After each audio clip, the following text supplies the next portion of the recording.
It's an alien landscape where magnetic tornadoes twist upward tens of thousands of miles. Mysterious dark spots, large enough to engulf the Earth, ebb and flow. And violent eruptions shoot tons of charged particles into space at speeds of over 2 million miles per hour. This is not some strange world on the other side of the galaxy. This is our sun. And now, new technologies are allowing us to see it like never before.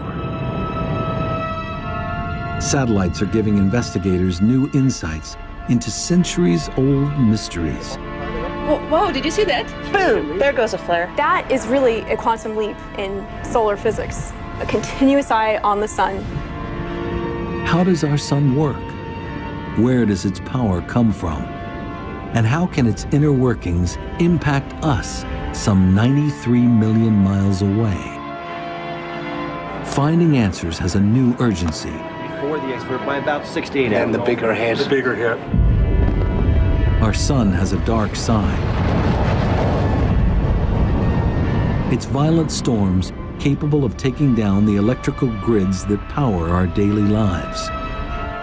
Repair could take weeks, months, and even in a worst-case scenario, up to 10 years for a full recovery. If you can imagine a world without electricity, you're really going back in time. Now, join scientists on a quest to understand the secrets of the sun. Dive deep into its core and ride out its spectacular storms. Dawn, February 15th, 2011, Boulder, Colorado.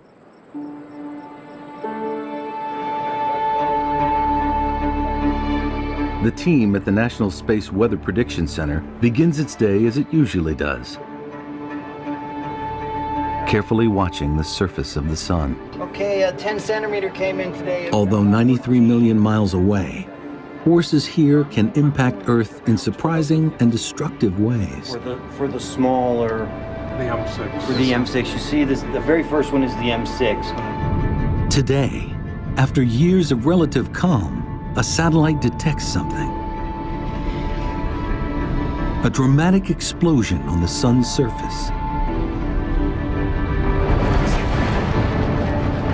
A violent solar storm that would dwarf Earth is erupting, releasing a massive shockwave, hurtling towards us at over 1 million miles an hour.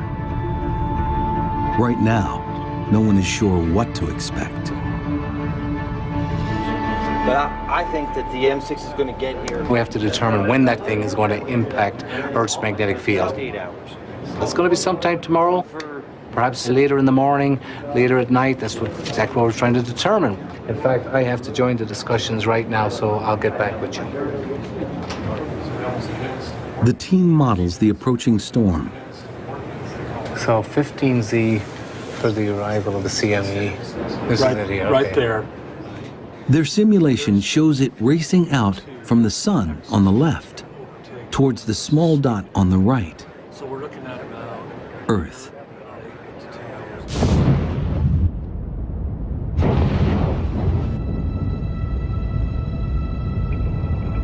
The solar storm carries a 1-2 punch. First is a solar flare, releasing an outburst of X-rays that can reach Earth within minutes. The second, more ominous threat arrives a few days later, a phenomenon called a coronal mass ejection, or CME. It's a wave of billions of tons of electrically charged particles, seen here in this repeating image as it ripples away from the eye of the storm. Together, they could hit like a cosmic tsunami.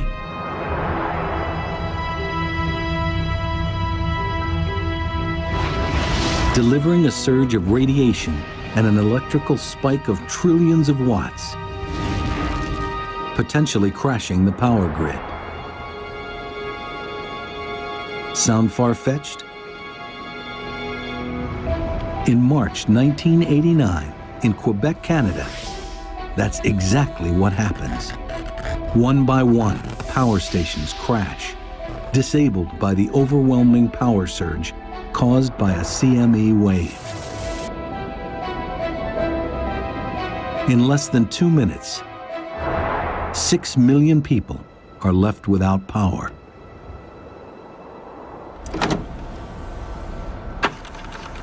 Recently, NASA's Jim Green finds evidence that an even bigger solar storm hit Earth in 1859.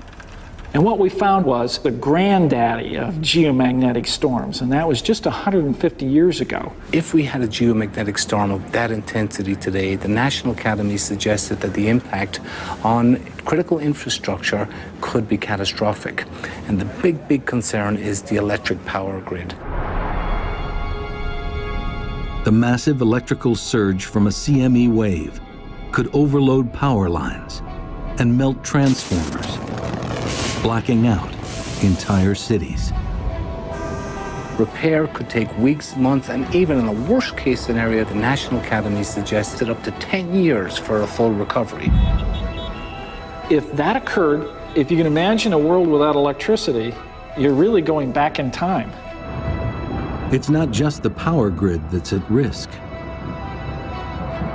More and more, we rely on technology that could be affected by the sun. Global positioning satellites, long-distance communications, airplane tracking, astronauts in space. Roger, how does it look? So there's an urgency in understanding what it is that the sun is doing, what's it going to do next, and how can we prepare for that and respond to it. Worried or not worried? Well, I would be just a little bit worried, given concern right now. We'll be watching and monitoring it very closely here in the coming days.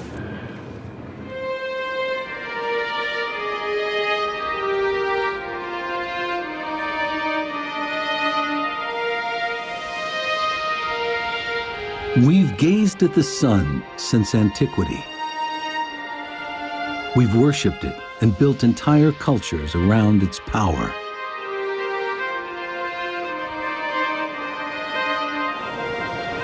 We marveled when it's eclipsed during the day. And when its power lights up the night sky with dancing curtains of light, the aurora.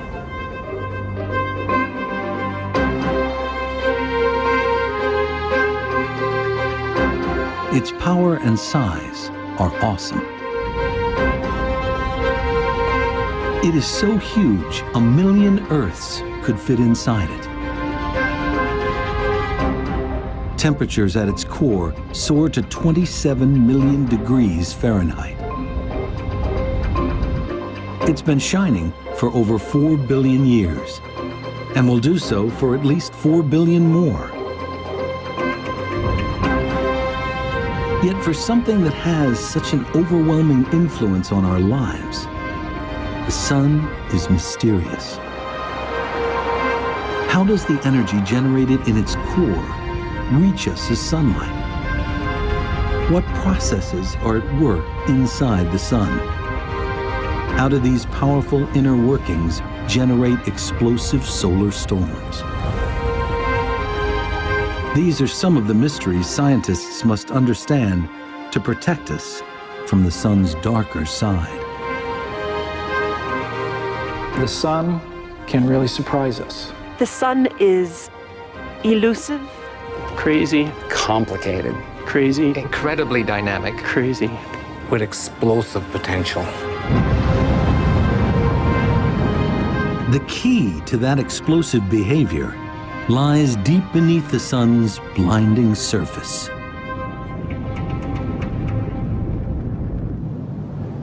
Until recently, seeing inside the sun was impossible. Understanding its internal processes, a pipe dream. But an accidental discovery changes everything. Until the 1960s, much of solar physics relied on things that were like solar dermatology. It was things that were right at the surface or just skin deep. But as physicists study the sun in more detail, they make a surprising discovery. The surface seems to be vibrating, like ripples on a pond. Initially, they think the vibrations are the result of defective instruments.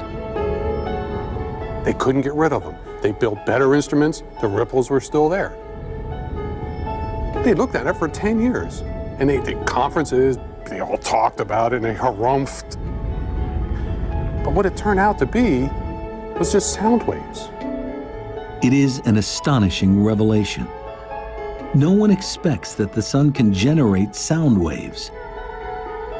It leads scientists to see the sun in a completely new way. Our sun vibrates like a giant pipe organ. But instead of air producing the notes, churning gases deep inside send sound waves rippling through its interior.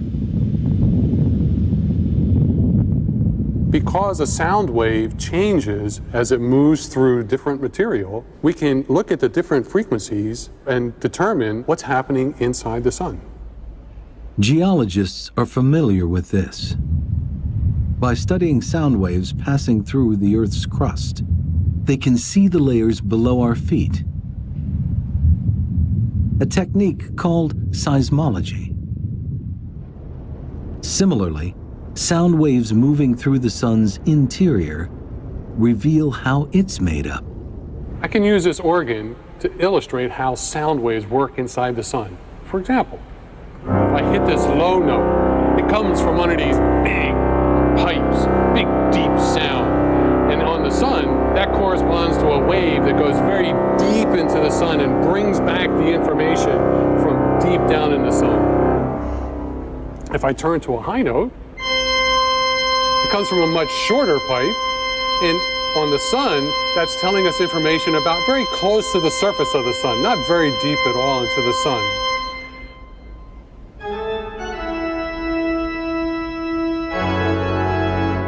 There are 10 million different frequencies resonating in the sun. Deciphering them leads to a seismic shift in understanding its structure, creating a new science, helioseismology.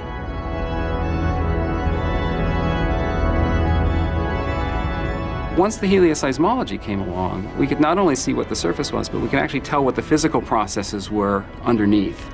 So by looking inside, we can actually see what the sun is doing. It is a powerful tool to see beneath the sun's surface.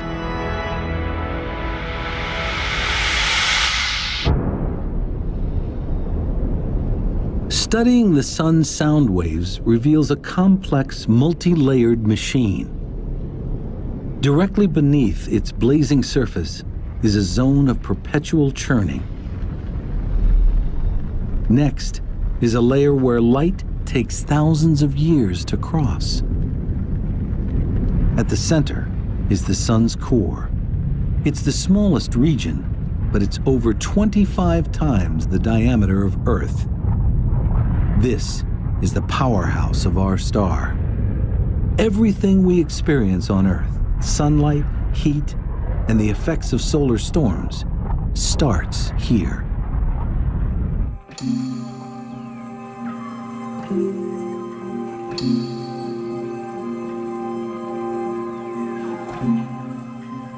So what's it like here? What's the core made of? Well, the sun's a crazy place, right? It's far too hot to be a solid. We know that. Right? Heat it up, it's far too hot to be a liquid. And so you think, well, it's a gas, right? Well, not really. It is this gaseous soup of charged particles that we call plasma. You're more familiar with this soup than you might think. There are plenty of examples. Fluorescent light bulbs, flames, neon lights, perhaps fancy TVs that I can't afford, but these are all plasma. Plasma is sort of all around you. But plasma is radically hotter at the sun's core. The closest thing on Earth is lightning.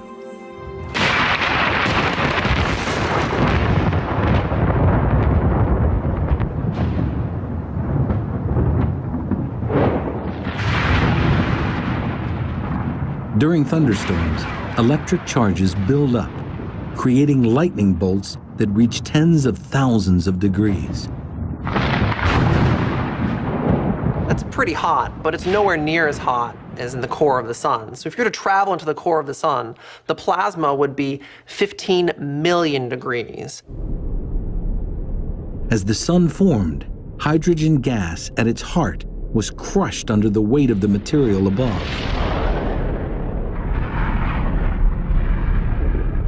Eventually, temperature and pressure rose so high, the hydrogen atoms broke apart into electrons and protons, creating plasma. And it's under these extreme conditions that something really, really cool happens. Nuclear fusion.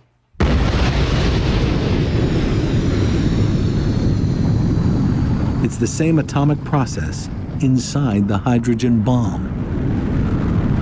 Under tremendous pressure, protons in the plasma fuse together, releasing photons, minuscule packets of heat and light. An unimaginable number of photons are made every second, generating the sun's incredible power, some of which reaches us as sunlight. This atomic alchemy converts over 4 million tons of mass into energy every second in an endless loop. That much mass into energy is the equivalent of 10 billion hydrogen bombs being created every second. The sun does this day in, day out. It's been doing it for 4 billion years, and it's going to continue to do so long after I'm gone.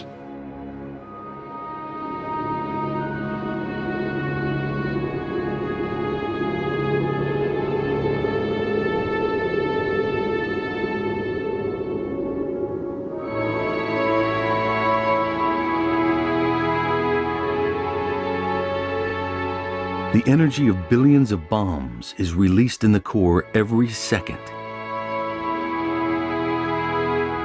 This begs a simple question. So you could ask, well, why doesn't the sun blow itself apart? It's because there's this beautiful balancing act that occurs. In the core of the sun, you've got this pressure from all of this fusion pushing outwards. And the sun is huge, so you have all this gravitational pressure pushing downwards. And so you've got gravity pushing down, and the sun trying to blow itself apart from the inside, and it is this beautiful balancing act between the two that keeps the sun in one piece.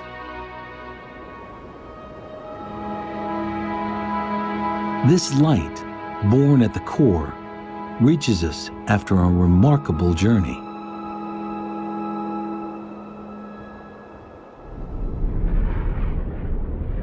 Away from the core, pressure and temperatures drop, and nuclear fusion stops.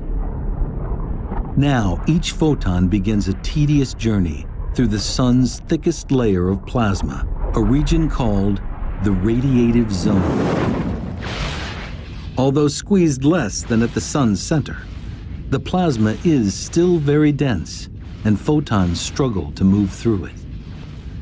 Each packet of energy is continuously absorbed, then spit out by the plasma particles. In that particular part, there's no energy being generated, but the energy is transmitted by the radiation. So that's why we call it the radiative zone, not too surprisingly. The photons slowly bounce through the plasma here, ricocheting in a zigzag path called the random walk. So imagine that you're in a crowded room and you're trying to make your way through and you greet other people. And each person you greet, you have to say hello to, and then you move off in another direction. So it takes you a long time to get from one place in the room to another because you're just kind of meandering your way around the room. So the same way the photons in the inside of the sun, they don't have a preferred direction. All they want to do is they want to be moving and they want to be greeting other particles. Though moving at the speed of light, 186,000 miles a second, it takes photons over 100,000 years to cross the zone.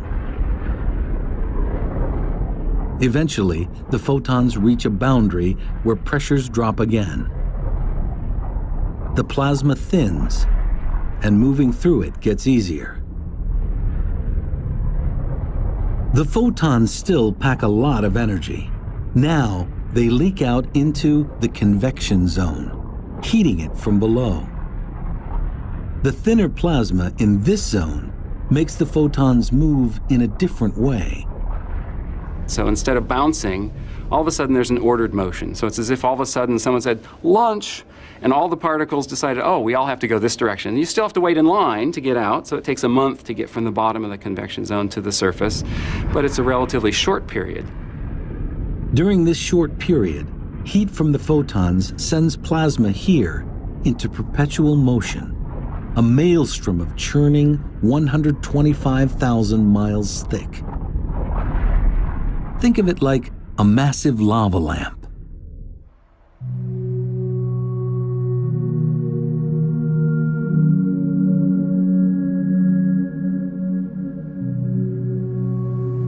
There's heat that enters at the bottom from the light bulb. It heats the material and the blob rises to the surface. When it gets to the top, it cools off. And when it cools, it gets more dense and falls back down.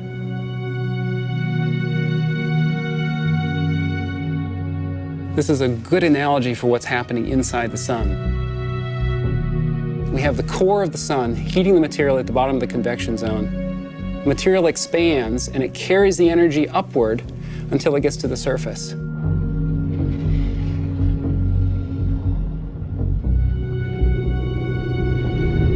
These incredible images reveal convection at the sun's surface, rising and sinking plasma that creates a mesmerizing structure called granulation.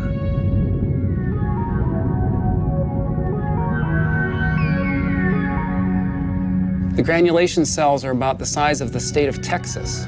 They only last for about 12 minutes, so there's an incredible amount of energy. It's a very dynamic, very chaotic place. And all of the activity is going on the surface of the sun where we can see it. Photons produced at the core finally reach the surface. They emerge as a weakened form of solar energy. This weakened energy reaches Earth in 8 minutes. We know it as sunlight. So 100,000 years, about a month, and then 8 minutes. Once you get to the surface of the sun, it just takes 8 minutes to get to where you can see it. Unimpeded, the trip from the core to the surface would take the photons a matter of seconds. In reality, the sunlight that shines on us today may have been created during the last ice age.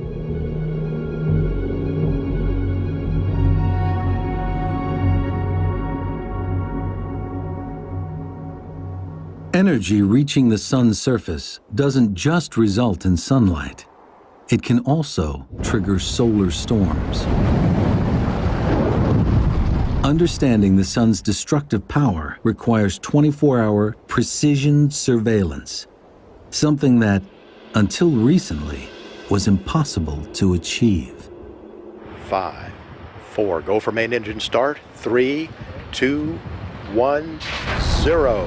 And ignition and liftoff of the Atlas V with the Solar Dynamics Observatory. February 2010. NASA launches its most sophisticated solar satellite yet.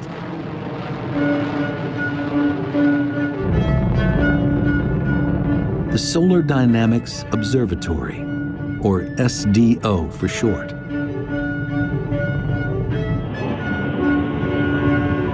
Coming up on Mach 1. SDO is the first satellite to deliver almost continuous, super high resolution coverage of our nearest star, giving researchers unprecedented access to the sun and its secrets. The first day was very exciting. We knew we were going to open our doors that actually let the sunlight into the instrument for the first time. We started looking at the first pictures, and it was almost in focus. And as soon as we focused it, it was just beautiful. The new images reveal the sun like never before. An alien landscape where strange structures ebb and flow. Giant tornadoes, hundreds of thousands of miles high, that could easily engulf the Earth. And superheated bubbles of plasma the size of Alaska. When I look at the pictures, I think they're really beautiful. I'm struck by the dynamics of it. Things are changing all the time, no matter where you look. And I'm also pretty daunted by the complexity of it all. That's not surprising. Previous satellites only revealed a portion of the sun in high resolution. Now, they see it in mind-boggling detail. Now, in order to look at the Solar Dynamics Observatory images that we're bringing in every day, we've built this very special wall, which is 9 high-definition television screens together that can display these images, so that the instrument and the display system together are an entirely new way of looking at the sun. We can see all the details of what is going on, and that is really a quantum leap in solar physics. Being able to see all of that all the time, a continuous eye on the sun.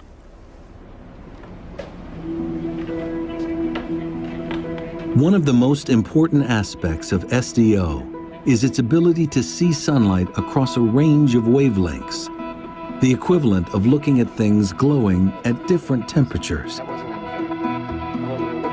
Our eyes are most sensitive to sunlight glowing at around 10,000 degrees Fahrenheit. At this temperature, the sun's surface looks almost featureless. But at hotter wavelengths, normally invisible, a far more dynamic picture emerges. The February 15th, 2011 storm is a perfect example. In this repeating image, at around 90,000 degrees Fahrenheit, SDO captures just a ghostly trace of the CME wave. But at just over 1,000,000 degrees, the superhot plasma rippling away from the eye of the storm is much clearer. This allows researchers to see coronal mass ejection waves evolving across the entire sun. This is an absolutely amazing time for solar physics because of these beautiful high-resolution images that allow us to understand better the physics behind what's going on when solar storms erupt.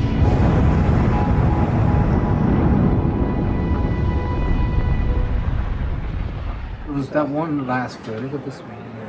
Back at the National Space Weather Prediction Center, That's the M1 here. Bill Murtaugh tracks the storm's CME wave.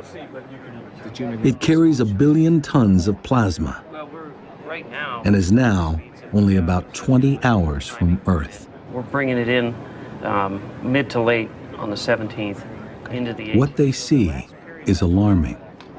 Well, there's actually 3 CMEs that we're looking at. So we bumped up some numbers for late tomorrow. Yeah.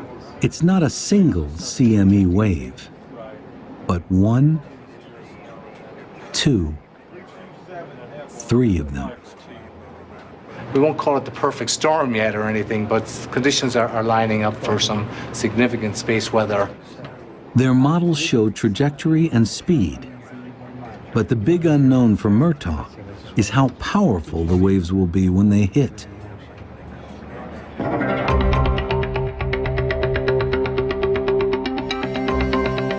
The answer lies in a force that governs the sun: magnetism.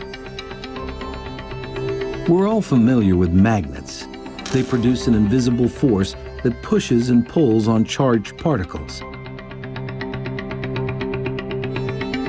In fact, Earth has a magnetic field that protects us against threats from the sun.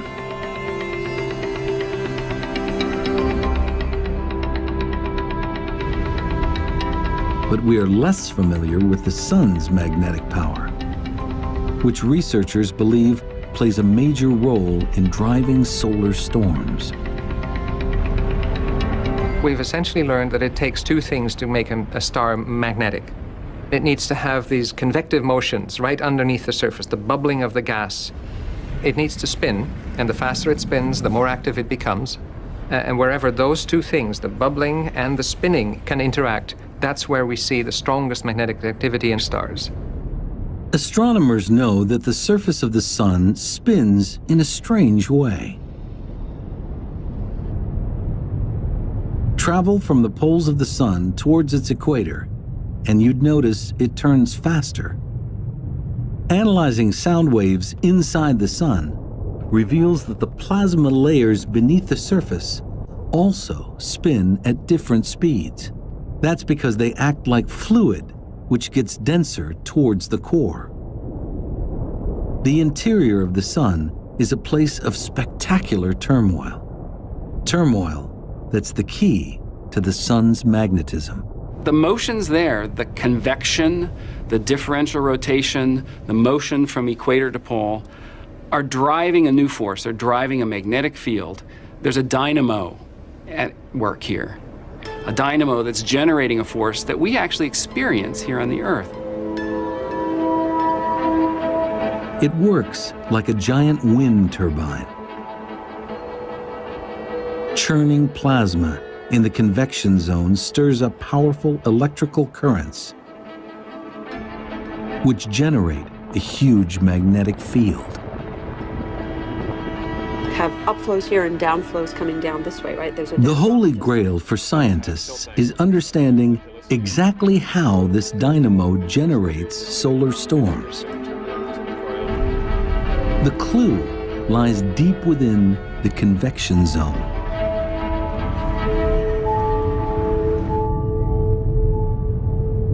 Magnetic field lines normally run from pole to pole.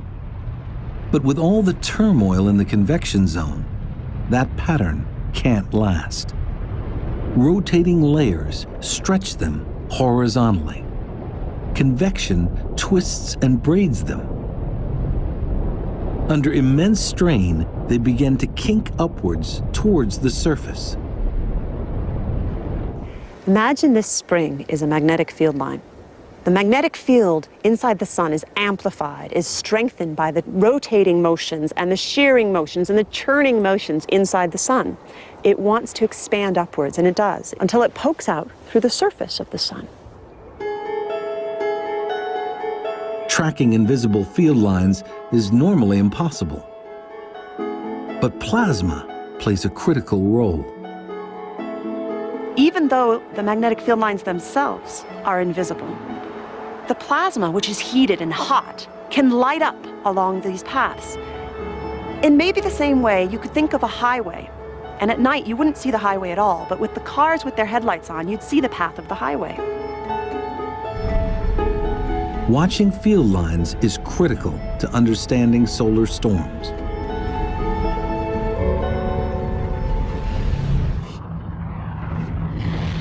As field lines emerge, they form loops. One end has a positive pole and the other a negative pole. Churning plasma beneath the surface twists these loops, pumping them with energy. If twisted enough, positive and negative parts of the loops cross. When they do, they short circuit with a tremendous explosion. The energy released heats the plasma to millions of degrees, resulting in a spectacular solar flare.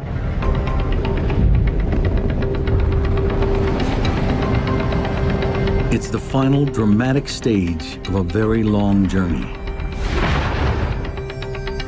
Photons formed in the core make their way to the surface. Some pass directly into space as sunlight. But in the process, that surging energy disturbs the convection zone, generating a magnetic field. The field lines wind up to the point that it explodes in a solar flare. Now, SDO provides a complete and unprecedented picture as these events evolve. This is beautiful because the hot gas outlines the magnetic field lines that we would otherwise not be able to see. And here you can see even a twisting structure as some of the mass drains back down to the surface, and a lot of it escapes in the eruption. This is the essence of space weather, or solar storms. This explains how flares form, but it's not the end of the story. Crossing magnetic field lines can cause nets of plasma to be flung into space. This is a coronal mass ejection, a CME wave.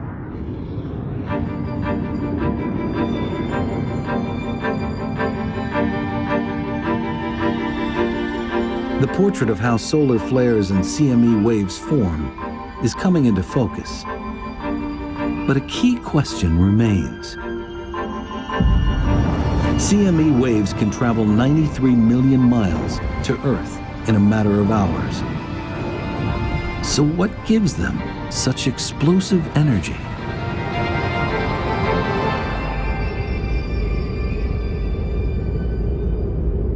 Part of the answer is hidden here in the sun's atmosphere, the corona.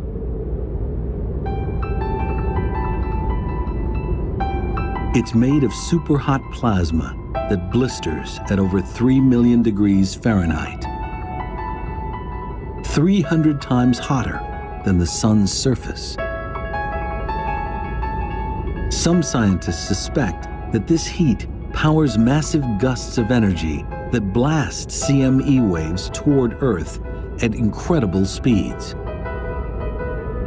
But why the corona is so hot is an enduring mystery.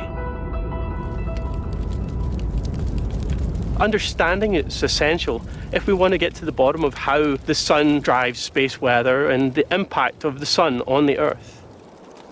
The fact that the corona is so much hotter than the surface flies in the face of physics. The sun's corona is a very odd place. Take this fire, for example. As I put my hands close, sure, it's warm, but as I pull them away, it gets cold. That's not the case on the sun at all.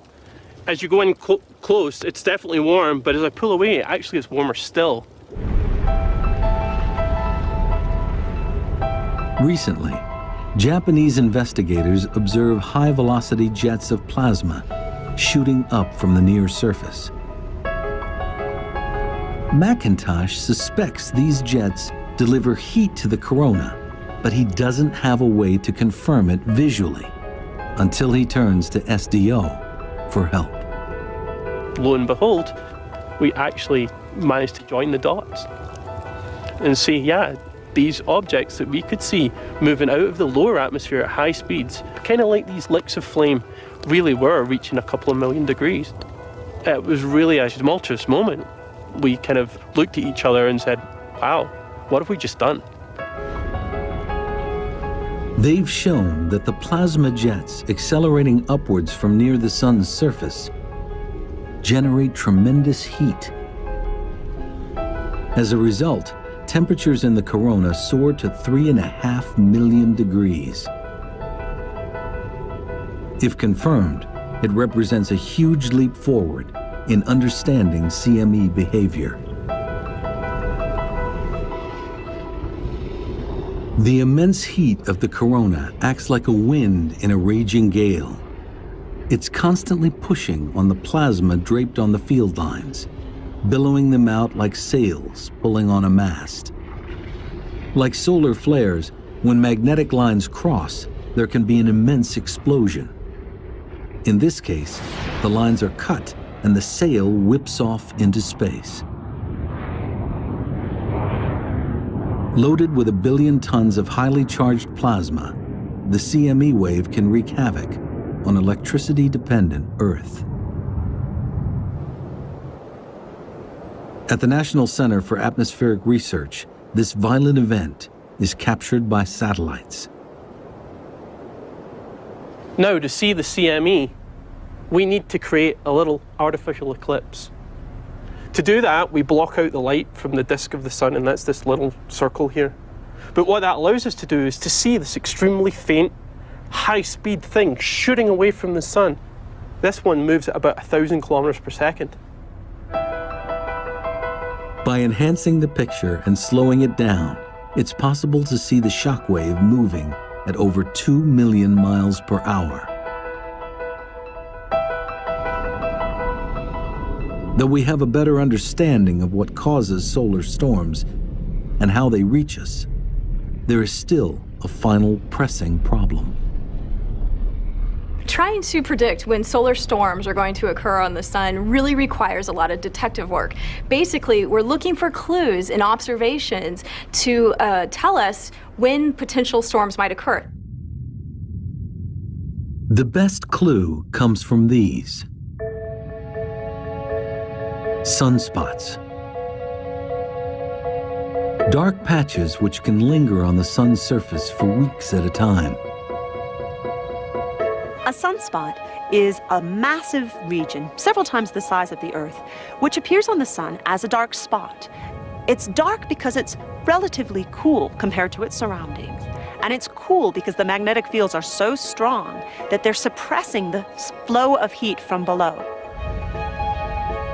The strong magnetic fields which create sunspots are the breeding ground for solar storms. The challenge is trying to decipher a pattern for when and how many will appear. As we watch sunspots over a period of many years, we see something very interesting. The number of sunspots at any given time will wax and wane over a period of about 11 years. And since we now know that sunspots are associated with strong magnetic fields, this tells us that the sun's magnetic fields are likewise going through a cycle. The constant churning and twisting inside the sun creates a powerful dynamo, the biggest electrical generator in the solar system. The magnetic field lines it produces get so wound up that roughly every 11 years, the magnetic poles of the sun reverse. After that, calmer magnetic activity prevails and fewer sunspots form, a period called solar minimum. But because of the sun's turbulent nature, the field gradually winds up again. As it does, magnetic outbursts are far more common, a period called solar maximum. The solar cycle actually determines the personality of the sun. During solar maximum, it can get very angry and it can throw off solar storms that are sometimes directed at the Earth. And during solar minimum, it becomes much more subdued. There aren't as many sunspots, there aren't as many solar storms occurring. The activity cycle basically determines how the sun is going to act. Prior to the solar storm of February 15th, 2011, things were pretty quiet on the sun. But that outburst marks an ominous turning point. The sun's magnetic activity is winding up again as it heads towards solar max. Just a few days ago, Bill Murtaugh and the team at the Space Weather Prediction Center witnessed the turn. Arrival of the X2 and the M6, if it comes in with any geoeffectiveness, between 12 and 1800. So that's what we're seeing. It's now time to let the world know what it might expect. Nothing higher than In the next couple of minutes here, we're going to have to make a decision and make the prediction that this coronal mass ejection is going to arrive at whatever time tomorrow, and the geomagnetic storm will ensue, of course, once it arrives. With the event we had... Murtaugh knows that the severity of the storm depends mainly on two things: how strong the CME's magnetic field is, and at what angle it hits Earth's own magnetic field. CME waves approach Earth like a slowly rotating shield. One end is positively charged, the other negative. With magnetism, opposites attract, and like poles repel. If the wave's positive pole lines up with the Earth's positive pole, most of the power of the storm will be repulsed. But if opposite poles line up, the plasma the waves are carrying will hit with full force. Did you say it came in at 115? 114. Murtaugh makes his final assessment only hours before impact. It will be larger, more complicated typically than just your single coronal mass ejection. I think we nailed the forecast. Okay. I'd like to think so. According to the observations, the CME wave will be repelled. We don't expect it to be too strong. We'll see moderate storming levels, which is good enough to produce some aurora borealis down in the United States, down along the Canadian border, northern tier states, and it will cause some minor problems to the power grid and whatnot. Space weather for the next 24 hours is expected to be minor. Radio blackouts reaching the R1 level are expected. This time, we dodged a bullet. But disturbing evidence suggests the Earth will not always be so lucky.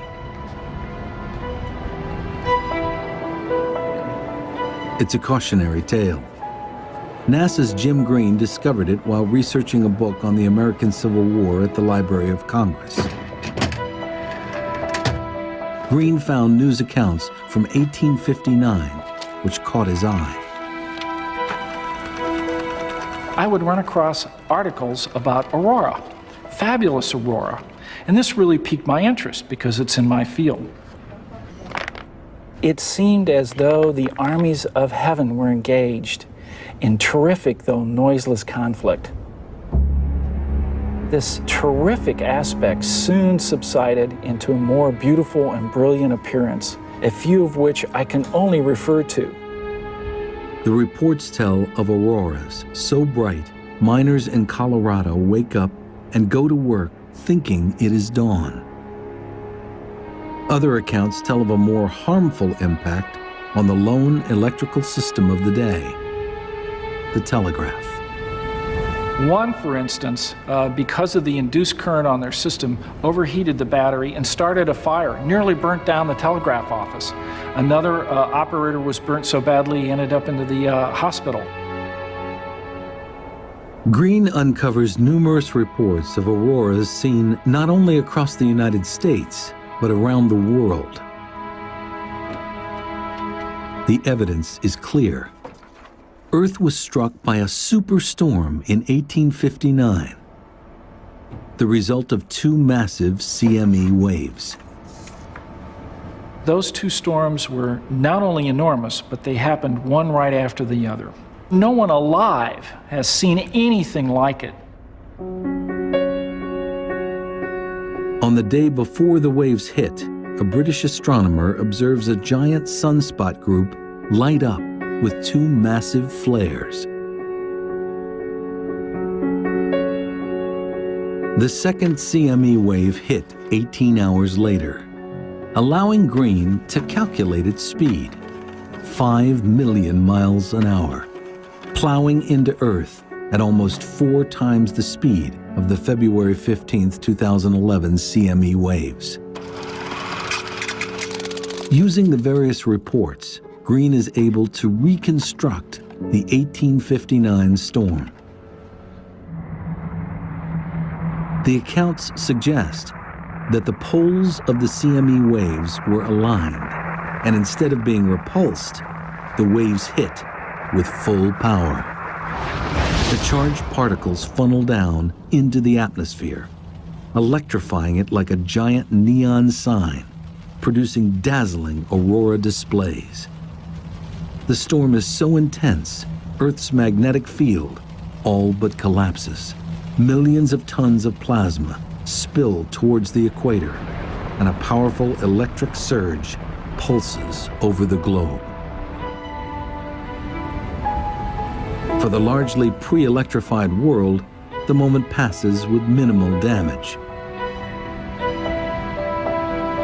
That might not be the case today. It has the potential of knocking out power grids.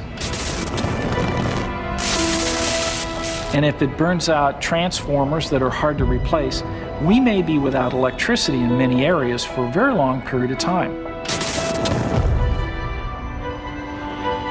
There's only a few places that make these 125 kilovolt transformers. It takes several months to make them. And if you burn out half of them, we're going to be shooting squirrels and chopping wood out the backyard for a long period of time just to survive.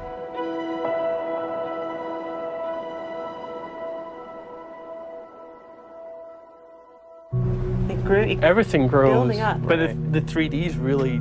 Today's solar scientists believe it's not if, but when the next big one will strike. With the next solar maximum due in 2013, it begs an all-important question. Can we predict when the next solar storm will hit? No. Maybe. No. Maybe. No. Maybe. And the reason why is we've learned so much about the sun. We're getting better at it, but we have a long way to go. And the more we look at some of these historic events, the more we get a deeper appreciation for what we need to know. Today, we see the sun better than ever before. We're beginning to understand it from the inside out. But its unpredictable personality means there will always be uncertainty when living with a star.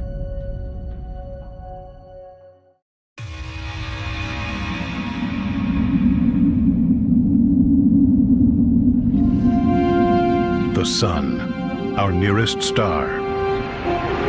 In the fall of 2003, it unleashed an eruption of energy equal to 200 billion hydrogen bombs, blasting a tidal wave of superheated charged particles at speeds of up to 6 million miles an hour. It was one of the largest solar storms ever recorded. And it was aimed at Earth. They were some of the fastest, hottest, and strongest storms ever measured. Assaulting the Earth, the sun's energy forced space station astronauts to take cover in their most sheltered compartments. Lights went out, communication streams were cut, airliners scrambled for safety. This really was a hurricane of space storms. Though no major damage was done, these storms were a stark reminder that we live at the constant mercy of the sun. It controls all aspects of our lives, our climate, our food, our bodies. We actually live inside the sun's atmosphere. We, along with all the other planets, are greatly influenced. But is its influence changing? It's actually growing more powerful. Might we lose its protection from deadly cosmic rays? At its boundary, where it's protecting us from the intergalactic winds, that boundary is actually shrinking a bit. Will our technology-dependent society be able to handle another solar superstorm? Sometimes these effects can be so severe that they're catastrophic. And when will the next superstorm strike?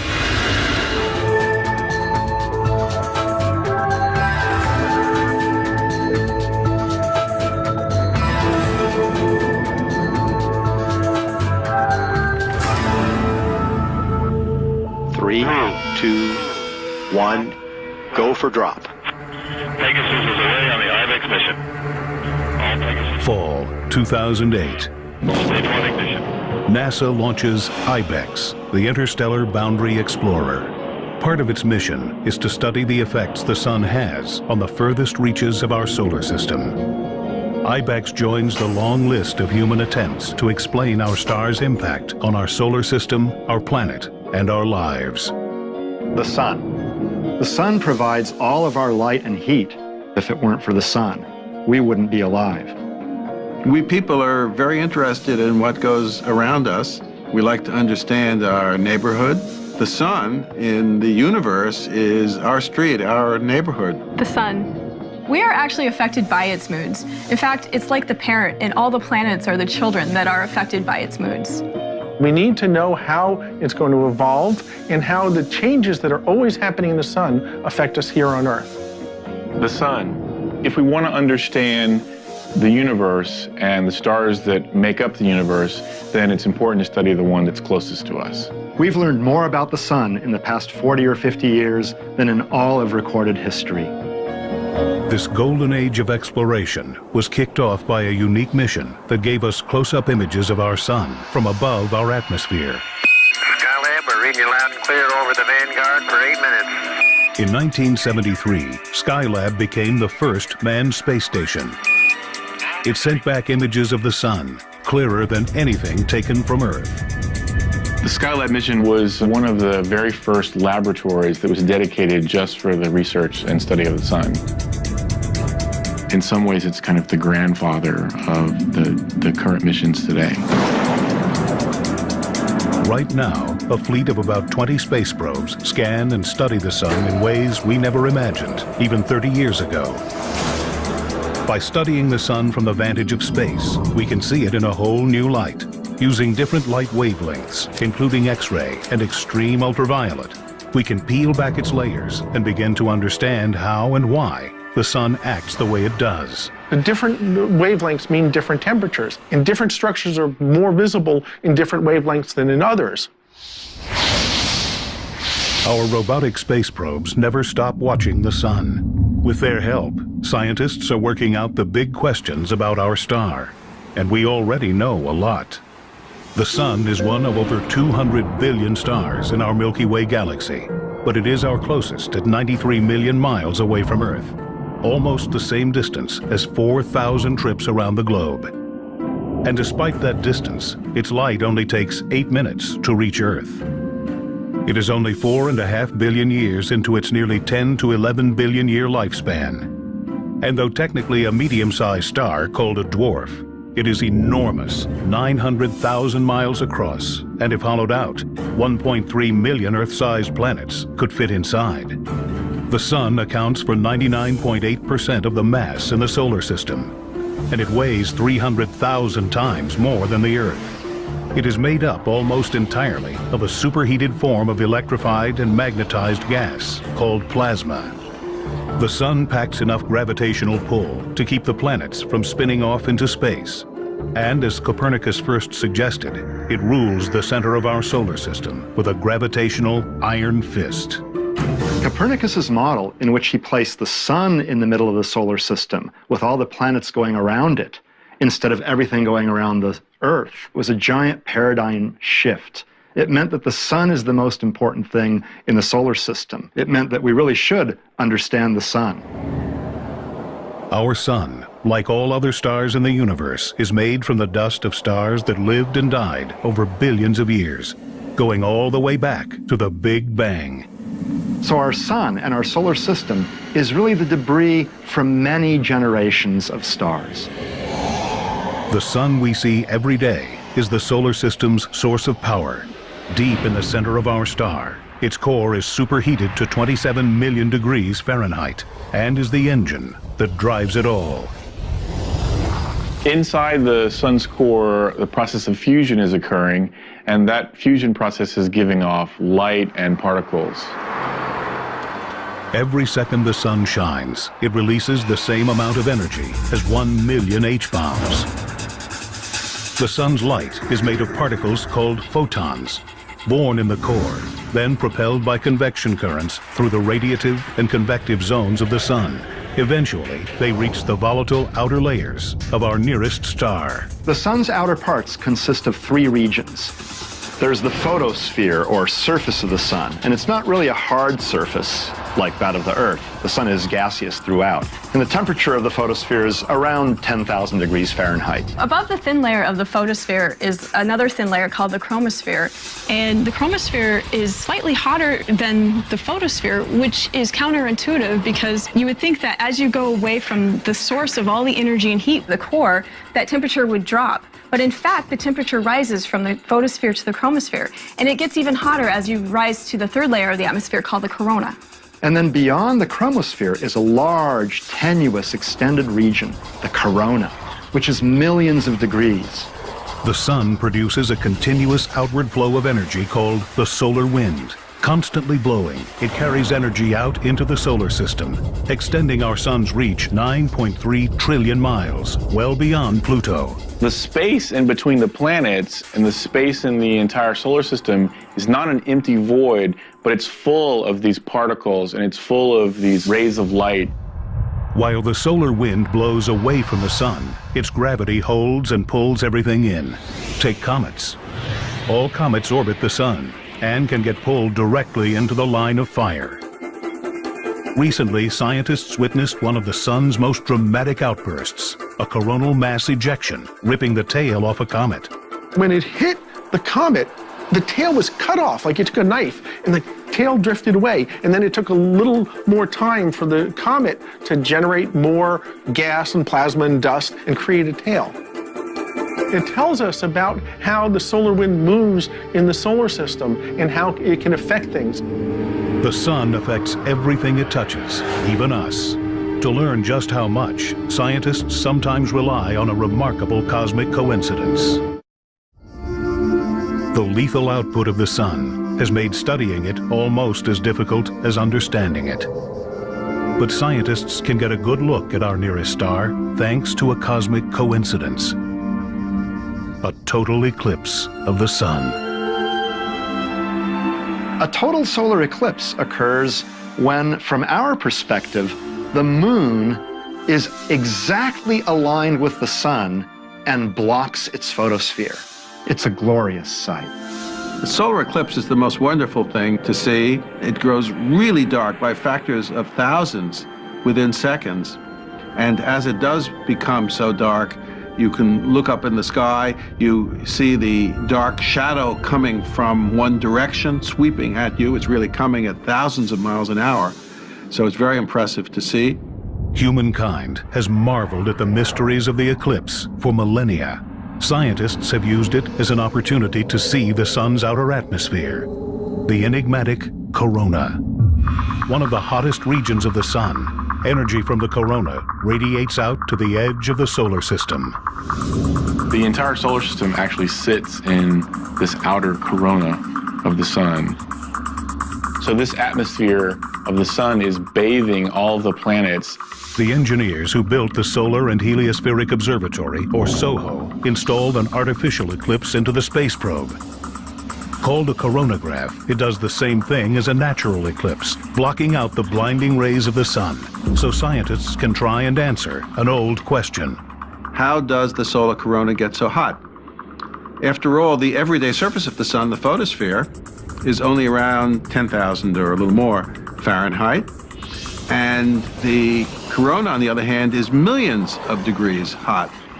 If you go away from a stove, you know it gets cooler, but if you go away from the everyday surface of the sun, it gets hotter. And how is that?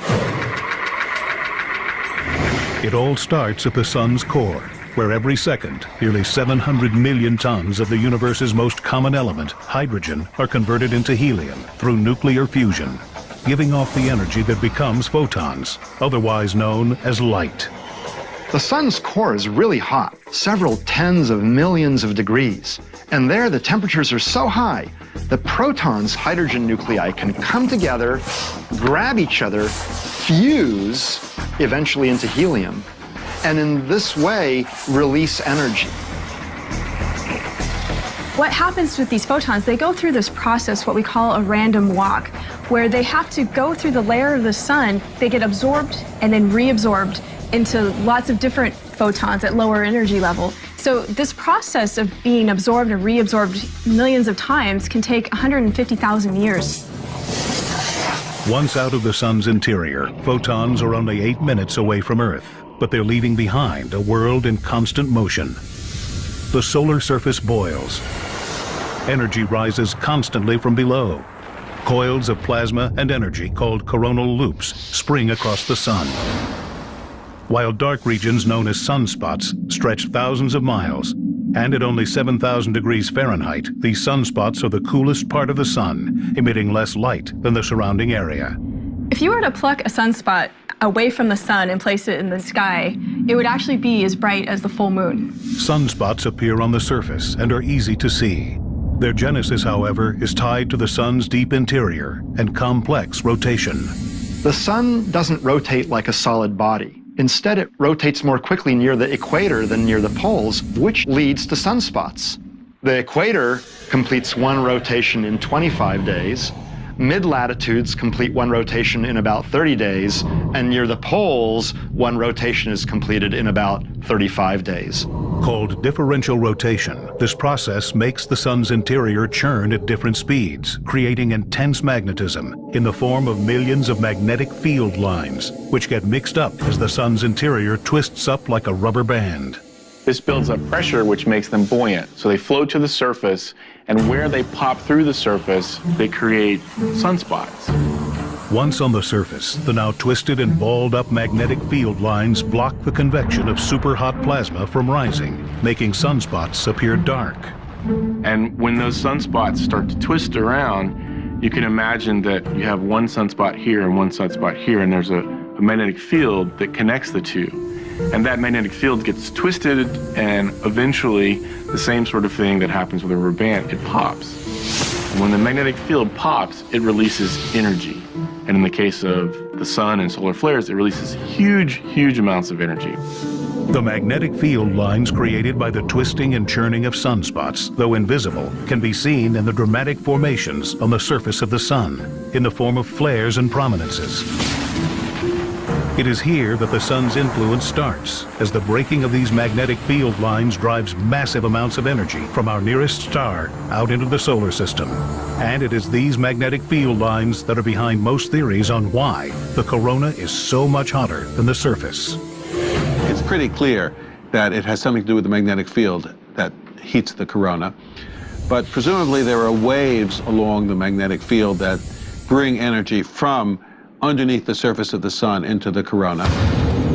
The solar probe Hinode, which means sunrise in Japanese, was launched in 2006. Its mission to study the interaction between magnetic field lines and the corona. Recently, it captured images of one of the waves thought responsible for heating this enigmatic region, Alfvén waves. Alfvén waves are waves that occur in a plasma, in a bunch of ionized gas, threaded by a magnetic field. And indeed, it's thought that these Alfvén waves might be bringing turbulent energy from inside the sun out to the corona, where that energy heats the corona. Energetic Alfvén waves form inside the sun and travel up through the surface, making the looping magnetic field lines sway and vibrate. And so through this vibration or this oscillation, they're having friction with the magnetized plasma surrounding it in the corona. And through this friction, the heating occurs. It's this heat, delivered to the corona, that radiates out into space, filling our solar system with the sun's energy. But this energy is not constant. Our sun is an ephemeral body, never the same from one day or 1 year to the next. Like Earth changes with seasons, so does the sun. And when the solar seasons change, anything can happen.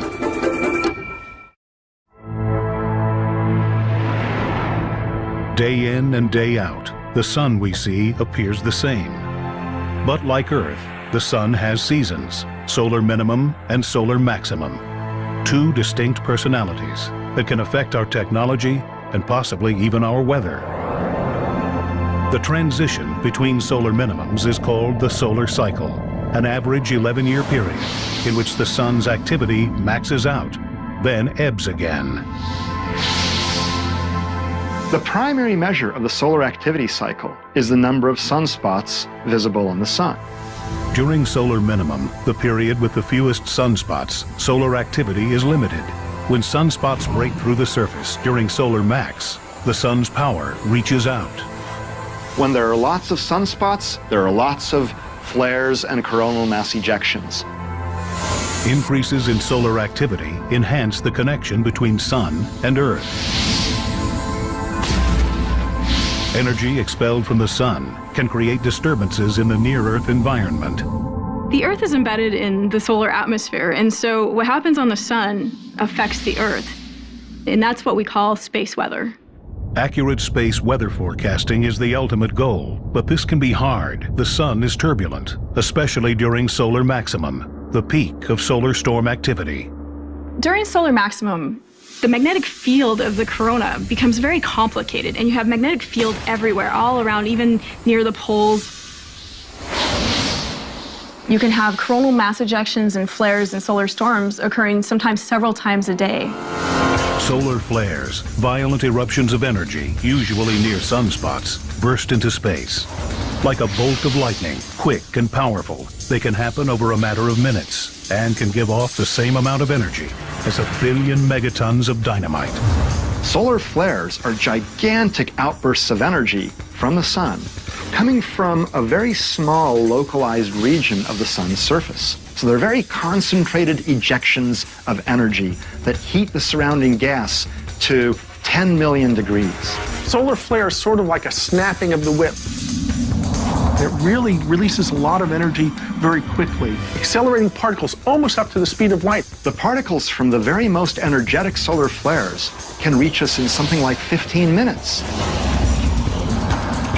But the solar hurricane of space weather comes from coronal mass ejections. These massive blasts carry billions of tons of superheated gas and plasma into interstellar space. So coronal mass ejection is where a huge amount of mass and energy is expelled away from the solar surface. So if you can imagine this huge amount of mass and energy traveling away from the sun at these large speeds, sometimes at over 1 million miles an hour.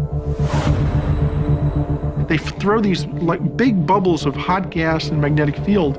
It can move off the sun so quickly that it actually creates a shock wave. They're the biggest storms, and they're the important ones for understanding space weather. Solar probes, like SOHO, have captured the sun, expelling massive amounts of energy into space. But scientists are most concerned when they see something called the halo effect, when the cloud of energy appears to surround the coronagraph. That means the sun has aimed its latest blast at us, like in the massive solar storms of 2003. The fastest coronal mass ejection ever studied in modern times came from these storms. Shortly after the initial blast from the sun, SOHO was bombarded by charged solar particles, protons and electrons, overwhelming the camera and causing the image to drop out. What happens is you see a sort of snow on the camera, all sorts of sparkles going by, and that's the particles accelerated by the coronal mass ejection hitting the actual camera on SOHO. If caught off guard, solar storms can harm astronauts, exposing them to the same amount of radiation in seconds that we receive on Earth in a year. So if we're going to send astronauts back to the moon and to Mars, it becomes very important to be able to determine when these coronal mass ejections and storms are going to occur. The charged particles embedded in these coronal mass ejections are dangerous. It's a lot of radiation that would hit an astronaut. Astronauts and satellites aren't the only potential victims of solar storms. The particles blasted towards Earth can interact with our magnetic field, occasionally wreaking havoc. When this material comes smashing into the Earth's magnetic field, it causes it to ring almost like a bell. And when you have a magnetic field, and when that magnetic field moves, physics tells us it's going to create currents. And so electrical currents will be created in the outer atmosphere of the Earth. And these electrical currents can cause all sorts of disturbances. The currents create problems for satellites orbiting the Earth. They disrupt global positioning systems. They can interfere with communications equipment, causing radio blackouts and knocking out mobile phone systems. These mass ejections can send so many charged particles toward the Earth that some of them make it through the Earth's magnetic field and even reach power stations here on Earth, causing surges of electrons and power outages and short circuits and things like that. In extreme situations, solar storms cause excessive radio interference and increased levels of radiation, requiring planes flying near the poles to be rerouted. But as powerful as the storms were in 2003, they're no match for what astronomer Richard Carrington saw in 1859, a superflare. The super flare of 1859 was incredible because prior to this event, we didn't even know that flares existed. Carrington saw this huge bright flash on the sun with the unaided eye. And in order for him to see that, it had to have been a super huge flare. There were reports of telegraph lines running without being powered. We probably won't see another one that intense in our lifetime, although it's hard to say for sure. The sun has thrown us some surprises. If a similar storm were to strike today, one recent estimate projects 130 million people would lose power, possibly for months. Most of the electrical infrastructure, the power grids around the world would be knocked out. A lot of the transformers would be overloaded. Having a large portion of the population with no power for many months could cost huge amounts of money. People have estimated that it would be upwards of $2 trillion. We won't know unless it actually happens, and the more warning we get, the more we can do to reduce the economic impact, which is one of the reasons why we're studying the sun. Scientists are a step closer to being able to predict these storms since the launch of the Solar Terrestrial Relations Observatory, also known as STEREO. This pair of probes now gives scientists the ability to see the sun in 3D. So now, when one of these coronal mass ejections travels towards us, we're actually looking at the side view. And so we can see how fast they're traveling, we can see how they're evolving, the structure. In 2011, the stereo probes will reach their ideal vantage point, opposite sides of the sun, giving NASA a 360-degree view, allowing them to see what is coming from the far side of the sun before it impacts Earth. And so for the first time, we're going to have a complete view of the sun all the way around. So this is going to allow us to see everything that's happening on the sun at the same time, and this will lead us again into a better ability to predict these types of storms. But as dangerous as solar maximum can be for its increase in space weather, the sun's solar cycle counterpart and calmer period, solar minimum, may come with its own dangers. When there are a low number of sunspots on the sun, the climate here on Earth can actually cool a little bit. 2008 saw the fewest number of sunspots in nearly a century, with a total of 266 sunspot-free days. In 2008, we were at sunspot minimum, but by now we expected to be climbing out of that sunspot minimum, and we're not. So this could mean that this particular sunspot minimum is more protracted. Scientists believe that past protracted minimums have had a chilling impact here on Earth. Now, every once in a while, the sunspot activity cycle seems to just go away or become much diminished. There was such a period around 1650 to the early 1700s. There were only about 50 sunspots recorded, when normally in the same time frame there are tens of thousands. So it was a really low period of sunspots. It was called the Maunder minimum. The sun was in a quiet state. And that was associated with lower than normal temperatures here on Earth. Europe experienced sort of a mini ice age during those few decades. Whether or not this current minimum will be protracted enough to have such a large impact on Earth won't be known for years. But another measure of solar activity, the solar wind, appears to be waning. And that could impact Earth tomorrow. Bathed in the sun's atmosphere, Earth is shielded from deadly cosmic rays. And while the sun's power protects us, it can also harm us. Life on Earth survives this close to its star, thanks in part to its ozone layer. But what would happen if the ozone layer were gone? If Earth lost much of its ozone layer, ultraviolet radiation from the sun would penetrate through the atmosphere and reach the Earth's surface.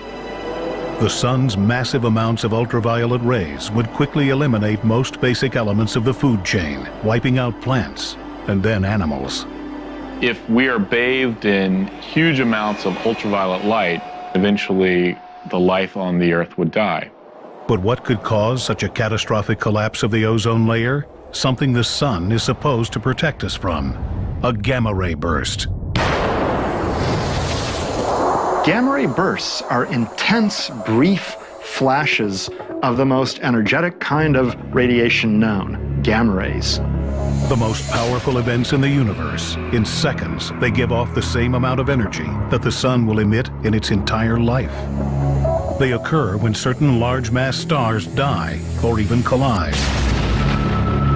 They can be generated from very extreme processes, such as large mass stars collapsing into black holes. They occur somewhere in the sky roughly once per day, and they come from very, very far away. Most of them are billions of light years away. But just 8,000 light years away, deep within the Sagittarius constellation, buried in a pinwheel-like formation, looms a potentially ticking time bomb. WR-104. Two stars locked in a cosmic dance, spinning a full rotation once every 8 months. But one of these stars is on the verge of going supernova and emitting a gamma ray burst. Now, one of these two stars is a very massive star that might someday form a gamma ray burst, and its beam might hit the Earth. If the high-energy beam from a gamma ray burst were pointing directly at the Earth, it could spell real danger. The radiation from the gamma ray burst would be so intense, very short, on the order of 10, 20 seconds, but this would set up a chain of events which eventually would deplete the Earth of maybe 50 or more % of the ozone layer. Scientists have speculated that a nearby gamma-ray burst caused an ancient extinction on Earth millions of years ago. At the time, there was only sea life that existed. And even though the sea life deep beneath the sea wouldn't be directly affected by the UV radiation, the plankton and the life on near the surface would die off, and therefore the food chain would be affected. The threat is heightened even further by something scientists have witnessed over the past few decades: a 20% decrease in the power of the sun's solar winds. The solar wind is the steady emission of particles from the sun. They carry the magnetic field that is in the solar corona out into space. It exists even when there are no coronal mass ejections or solar flares. The solar wind continues way out beyond the orbit of Pluto and has actually blown a bubble in interstellar space. Now that's a bit of a protective bubble because the magnetic fields protect us from charged particles coming from outside. Normally, solar winds stream off the sun in all directions at speeds of 1 million miles per hour. Pulling the sun's invisible magnetic field along with it, they form the solar system's defense against intergalactic intrusion, the heliosphere. The heliosphere is the very boundary where the solar wind hits intergalactic space. So it's this shell that's surrounding the sun and the solar system where it protects us from intergalactic winds here on Earth. Recently, scientists have learned that the heliosphere is shrinking and getting weaker. The solar wind pressure has been measured to be decreasing over the last 25 years. In fact, the heliosphere, where the solar wind pressure is extending out to, has actually shrunk a bit. A weaker heliosphere increases the possibility that Earth will be exposed to harm from intergalactic cosmic materials.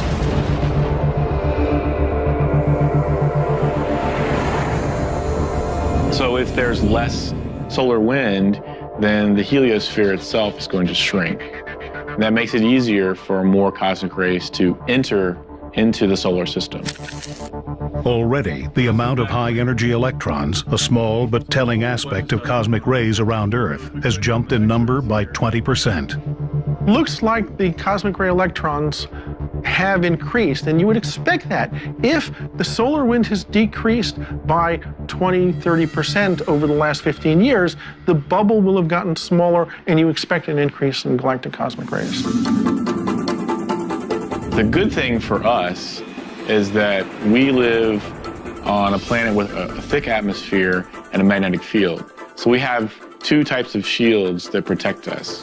But that could change when WR-104 emits its gamma-ray burst, possibly upsetting the balance of Sun and Earth, a balance that may already be in jeopardy because of something the Sun did billions of years ago.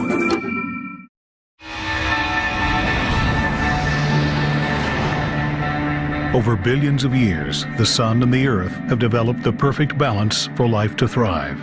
Sitting in the Goldilocks position of the solar system, not too hot and not too cold. The sun gives us just enough light, just enough heat, and just enough energy to fuel our planet and our lives. The sun drives everything on the Earth. The sun is the energy source of the Earth. So all of the energy that's given off by the sun heats up the Earth. This drives weather. On a larger time scale, this drives climate. So basically the sun is the energy source. It's the battery that drives the whole Earth environment. Plants harness the sun's energy through photosynthesis, creating carbohydrates. People and animals consume these carbohydrates, converting them into energy we can use. Even the fossil fuels that power our lives were created by the sun. But our increased use of fossil fuels seems to be upsetting the balance between the sun and the Earth. Since all living material gets its energy initially from the sun is the source of the fossil fuels, whether it's trees, whether it's other things that have been trapped in the rock layer and then squeezed and slowly over millions of years made into the hydrocarbons that we know them as. And we then harvest and use those from underground. The fossil fuels that we burn today unleash the sun's energy from millions of years ago, overwhelming the balance struck between our planet and its nearest star. If we burn all this, we will change the atmosphere unrecognizably long before we get to a point when we're actually running out of the resource itself. Already, we have seen the effects of too much solar energy in the rise of global temperatures. The release of millions of tons of ancient solar energy stored in fossil fuels has amplified the necessary and natural process called the greenhouse effect. Many people think that the greenhouse effect is a bad thing. Well, in fact, it's not. It keeps the Earth warm. Without the greenhouse effect, Earth's oceans would be frozen solid. What is bad is too much of a greenhouse effect. If there's too much carbon dioxide and water vapor and methane in the Earth's atmosphere, then those gases trap too much of the sun's radiation, elevating Earth's average temperature, leading to global warming. Now that can cause a melting of the polar caps and a rise in the ocean levels, leading to just a calamity on Earth if it happens too quickly. Not only will our atmosphere continue to trap more heat, it could start to decay. Continued use of fossilized solar energy will allow in undesirable amounts of radiation from our sun. Right now, our ozone layer prevents the majority of the sun's ultraviolet radiation from reaching Earth, while allowing just enough sunlight to give us what we need to survive. Sunlight interacting with our skin produces vitamin D, which is a very useful vitamin. Vitamin D can protect us from a number of diseases, including the bone disorder osteoporosis and heart disease. But here, too, a balance has been struck. Too much sun can alter our DNA, causing skin cancer. Maintaining the equilibrium between sun and Earth that allows life to thrive will require using less of the sun's ancient energy and more of the energy it delivers on a daily basis. After all, the sun's energy output is estimated to be 386 billion megawatts. Meaning in 15 minutes, our star radiates as much energy as all life on Earth consumes in 1 year. Tapping this power source has been the goal of scientists for decades. For sheer size, a solar satellite would be unprecedented. A structure 35 to 40 square miles covered with solar cells, able to capture the sun's energy 24 hours a day and beam it to Earth. NASA has yet to achieve a goal on that scale, but their work with solar technologies in space has advanced technology here on Earth. History of solar cells is essentially a technology that came back down to Earth from space. When we first started to work on the Apollo and Mercury and Gemini programs, we needed power plants in space. Solar cells were a natural way to do that. Currently, we have two ways of directly harnessing the sun's energy. Solar thermal, which converts the sun's energy into heat by concentrating it enough to drive turbines, and solar panels, which use silicon-based technology to directly convert the energy from above into electricity. We can indirectly tap into the sun's power through wind turbines, capturing the energy produced by the weather the sun helps create. These technologies are constantly being improved. But some of the most interesting new science is coming from a very old process, photosynthesis. There's some really exciting opportunities as we move from the world of semiconductor solar cells to organic ones. Attempting to mimic Mother Nature, scientists have been able to create electricity from something found at the farmer's market, spinach. There's organic molecules in spinach, in all green plants, but spinach happens to have a very convenient one, where you can harvest that peptide, that molecule. Researchers were then able to put that peptide into a kind of solar sandwich, placing it between two electrically conductive materials. And when it's exposed to sunlight, it will circulate electrons, which is current, which is electricity. So these organic molecules can actually become little solar cells.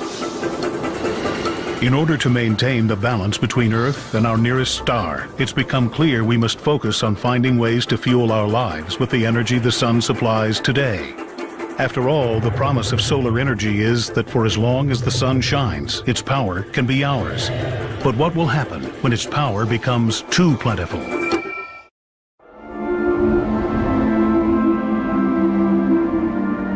The elements that make up the sun, the earth, and even humankind all come from one place: stardust, the remains of stars that lived billions of years ago. And just as those stars died, so too will our sun. In about 5 billion years, the sun will pretty rapidly become much more powerful, much brighter, and much bigger. The sun will reach a stage where it has burned through all of its hydrogen. And once that happens, it will start to burn through all of its helium. The sun will start to expand as it reaches a stage called a red giant. As it expands, it will start to expand into much larger size and fill the inner solar system. The orbits of the planets themselves will actually expand outward as well, because it's not as massive. During that stage, some instabilities, which I call cosmic burps, will cause the sun's outer atmosphere to be gently ejected. The outer layers of the red giant will just keep drifting off at some slow rate. The hot inner layers of the sun will ionize that cloud of gas surrounding it and cause it to glow. So our sun will be surrounded by these glowing clouds of gas. They will form what's called a planetary nebulae. They're beautiful shapes. Some are just purely round, but some have been distorted into other shapes. They've come off non-symmetrically from the star underneath. What'll remain is the contracting core of our sun. And it won't produce any new energy through nuclear reactions, because all the nuclear reactions will have stopped. So it'll continue contracting and slowly fading with time. It's very similar to the process that creates, say, supernova, but our sun is not big enough, doesn't have enough stuff to actually create a supernova. So its final stage will be this object we call a white dwarf star. What remains is this little, relatively small white dwarf star, and it is a very quiet, what we call happily retired star. It'll be about the size of the Earth, it won't get any smaller, and it'll sit around as this very highly compressed rock forever. It'll just liberate its energy, growing ever colder and dimmer with time, until finally it just fades from view. The death of the sun will have catastrophic effects on the solar system. If the massive expansion doesn't swallow the nearby planets, it will likely change their orbits and superheat them, including Earth. Earth's surface will be fried to a crisp. The Earth is probably going to get baked one way or the other. I mean, imagine the sun being 100 or 200 times brighter than it is right now. Imagine how much the Earth would be heated. It would not be a pleasant place to be. It actually may get baked before the sun completely dies, because the sun will get hotter even before it becomes a red giant and gets as large as the orbit of the Earth. It'll get warmer, and at some point the Earth will get hot enough so that water will boil. So the oceans will evaporate away, and all of life as we know it will cease to exist. If there's anything left of the Earth, the sun will shrink down to a white dwarf, and the Earth will, instead of heating, freeze. This will not be a pleasant place to live. But that's billions and billions of years from now. We've only had rockets in space, satellites, for 50 years or so. Now we're talking billions. So clearly we'll be able to travel around the solar system at the very least, to go to places that will be at the temperature that the Earth is now, and we'll be able by that time to go to more distant solar systems. So I don't spend a lot of time worrying about what's going to happen to the sun in 5 billion years. The sun gave us our life, and it will eventually take it away. And though the Earth will die, it and everything on it will in some part live on. The stardust that gave Earth and all of its inhabitants life will one day become the stardust that gives rise to a new generation of planets, stars, and life. So indeed, we are stardust. The carbon in your cells, the oxygen that you breathe, the calcium in your bones, the iron in your red blood cells. All those elements were created deep inside stars through nuclear reactions. And because some of those stars explode, we eventually are able to exist. The realization that we came from the stars is one of the greatest discoveries ever in all of science.